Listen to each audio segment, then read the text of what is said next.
جتنے بھی یہ داتا صاحب کا دربار کہنے والے ہیں، داتا صاحب کی قبر وہ نہ کہیں اس کو، یہ مٹ جائے، اگلی جنریشن آ جائے، اس کو یہ معلوم نہ ہو، اس کے نزدیک وہ وہی چونے اور پتھر کی قبر رہ جائے گی۔ شیخ صاحب ایک طرف ہو جائیے، اس کی حیثیت وہ ہوگی، یہ نام ہے جو ہم نے دے دیا۔ یہاں کئی قبریں ایسی ہم نے دیکھی، ہماری زندگی میں ایسا ہوا، وہ قبر کی قبر ہی تھی، وہ کسی کے ذہن میں کچھ آیا، اس کا کچھ کاروبار چلتا نہیں ہوگا، اس نے آ کے اس پہ جھنڈی گاڑی، اس کے اوپر ایک چادر پھینکی، اس کے اوپر دیا جلایا جمعرات کے دن، کسی دن جا کے ڈھول بجایا، اس کے بعد اعلان کر دیا کہ یہ فلاں حضرت صاحب قبلہ ہے، فلاں جگہ سے تشریف لائے تھے اور آج ان کا عرس ہوگا، اور اس کے بعد آپ دیکھیے کہ منتا ہوتی چلی جا رہی ہے۔ نام رکھ دیا اس کا کچھ، اس نے نہ نام رکھا تھا، جب نام نہیں رکھا تھا تو وہ قبر ہی تھی، نام رکھ دیا دربار ہو گیا، نام ہٹا دیجئے قبر رہ گئی۔ آپ کو شاید یاد ہوگا مولانا احمد علی مرحوم، انہوں نے یہ کہا تھا کہ یہ جو داتا صاحب کا مزار ہے، یہ حقیقت میں دادا صاحب یہاں دفن نہیں ہے، ان کا مزار کوئی قلعے میں کوئی جگہ انہوں نے بتائی تھی کہ وہ وہاں دفن ہوئے تھے۔ تو اس زمانے میں تو یہ سارے متولی تھے نا، یہ اس بڑی ریاست جو ان کے نام کے ساتھ منسوب ہے، اس کے مالک وہ سارے تھے، انہوں نے اس کی بڑی مخالفت کی اور ایسی کوشش کی کہ یہ آواز اٹھنے نہ پائے، کیونکہ اگر یہ پتہ چل جائے کہ یہ نہیں ہے دادا صاحب کیا مزار، اس کے بعد یہ خالی قبر کی قبر رہ جائے گی، دربار رہے گا ہی نہیں۔ وہ بنے یا نہ بنے، اگر یہ مشہور ہو جائے کہ یہ داتا صاحب کا مزار نہیں ہے تو اس کی حیثیت قبر کی رہ جاتی ہے۔ نام دے دیجئے، ساری عظمتیں اس میں ہوتی ہیں۔ کس چیز میں یہ عظمت ہے؟ سمیتموہا اسماء سمیتموہا انتم وآباؤکم، انتم کا تو ہم دیکھتے ہیں ہمارے سامنے جو قبریں دربار بنتی ہیں، اور آباؤکم جو چلی آ رہی ہیں۔ تو جو شے فی الحقیقت کچھ اور ہو اور اس کا نام دے کے اس کی عظمت کو بلند کیا جائے، نام ہٹا دیا جائے تو وہ باقی وہی کچھ رہ جاتی ہے۔ اصل چیز وہی ہے، مثال جو دی تھی قائد اعظم نے کہ وہ پھول ہونا چاہیے، کچھ نام اس کا رکھ دیجئے، وہ فی الحقیقت پھول ہے۔ دیکھنے کی بات یہ ہے کہ وہ فی الحقیقت کیا ہے۔ کہا یہ جن کو تم خدا بنائے بیٹھے ہو، جب تم نے ان کا نام نہیں رکھا تھا تو یہ پتھر تھے، آج یہ نام اگر ان میں سے ہٹا دیا جائے، کسی کو معلوم نہ ہو تو یہ پتھر ہیں، کیونکہ فی الواقع یا فی ذات ہی یہ پتھر ہیں، خدا نہیں ہیں۔ اور جو فی الواقع خدا ہے، کیا بات ہے صاحب قرآن کی۔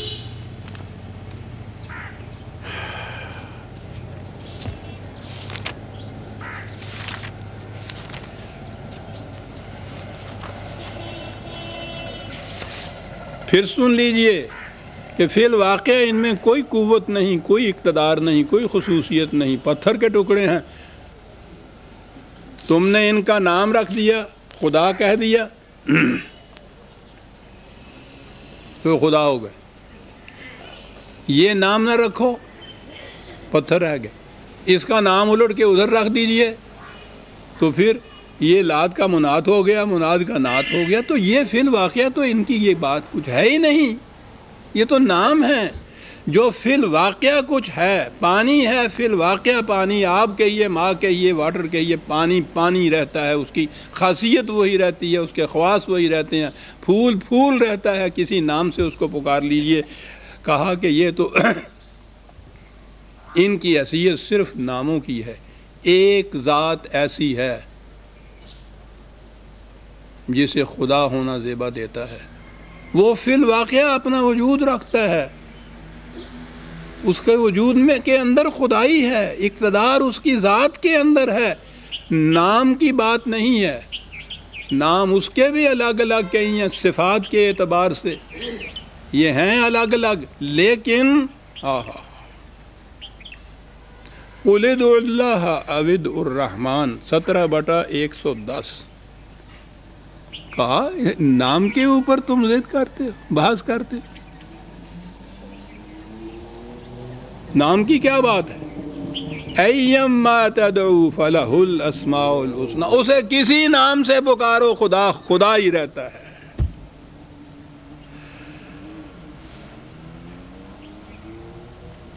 بڑی عظیم چیز ہے صاحب۔ وہ اس لیے الہ نہیں بن گیا کہ تم نے الہ کہہ کے اس کو پکار دیا تو وہ الہ حقیقی بن گیا، سارے اقتدارات اس کے اندر سموٹ کے۔ یہ بات نہیں ہے، تم اسے اس نام سے نہ بھی پکارتے تو پھر بھی وہی تھا۔ وہ اپنی ذات کے اندر یہ خصوصیات، یہ صفات رکھتا ہے، تمہارے ناموں کی وجہ سے وہ ایسا نہیں ہو گیا۔ یہ نہیں ہے کہ تم اس کو رزاق کہو تو وہ رزاق ہو، تم یہ کہنا چھوڑ دو تو وہ رزاق نہ رہے۔ ساری دنیا بھی انکار کر دے خدا کے وجود سے تو وہ پھر بھی اپنی ذات میں برقرار رہے گا، ایک ماننے والا بھی نہ رہے۔ جب کوئی بھی پیدا نہیں ہوا تھا ابھی تو وہ تو اس وقت بھی خدا تھا، جب کوئی نہیں رہے گا تو وہ اس وقت بھی خدا رہے گا۔ نام کی تبدیلی تو ایک طرف رہی، کوئی ماننے والا اس کو خدا کہنے والا بھی نہیں رہے گا، یا نہیں تھا تو وہ اس وقت بھی تھا۔ اور اس کے بعد بھی وہ کہا کہ تم ان ناموں کے اوپر جھگڑتے ہو،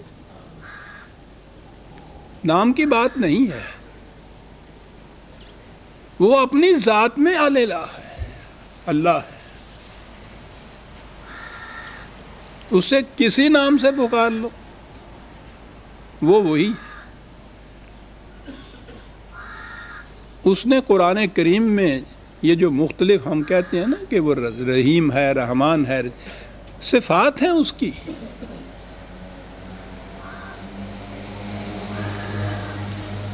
یہ اگر تم نہ بھی کہو پانی کے متعلق کا پیاس بجھاتا ہے، نہ بھی مانو تم تو پیاس بجھائے گا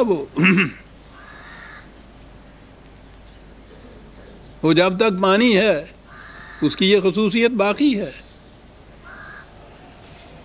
ساری دنیا میں مل کے کہہ دے پانی پیاس نہیں بجھاتا تو پھر بھی انکار نہیں کیا جا سکتا۔ خدا خدا ہی رہتا ہے، کیونکہ وہ تمہارے دیے ہوئے ناموں کی وجہ سے ایسا نہیں بن گیا ہوا، وہ بذات ایسا ہے۔ آپ نے غور فرمایا کہ کیا بات کہہ گیا قرآن؟ ادھر ان سے کہا کہ یہ ان ہی الا، کیا بات ہے اس انداز کی، اس کے سوا کچھ اور ہے ہی نہیں کہ تم نے ان کا نام یہ رکھ دیا تو یہ بن گئے۔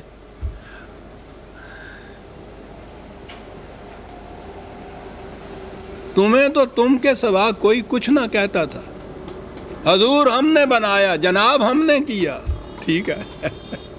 ان کے حضور اور جناب کہنے سے وہ بنتا ہے، ورنہ وہ تو وہی ہوتا ہے۔ وہ ذات ایسی نہیں ہے کہ ہمارے جناب و حضور کہنے سے وہ ایسے بن جائے، وہ اپنی ذات میں ایسے۔ دونوں میں فرق آپ نے دیکھیا کہ خدا کے بھی اسماء ہیں، ان کے بھی اسماء ہیں، دونوں میں کس طرح فرق کر کے بتا دیا کہ فرق کتنا ہے ان دونوں کے اندر۔ یہاں تو یہ پتھر کے بتوں کو ہی کہا ہے، دوسرے مقام پہ سوال پتھر کا ہی نہیں، انسانوں نے انسانوں کو بھی تو حاکم بنایا۔ یعنی یہ جن کو بت بناتے ہیں یا جن کو یہ پوچھتے ہیں ان کو یہ صاحب اقتدار مانتے ہیں، ہماری مرادیں پورے کرتے ہیں۔ ان کی اگر کسی طرح سے توہین ہو جائے تو غضب نازل ہو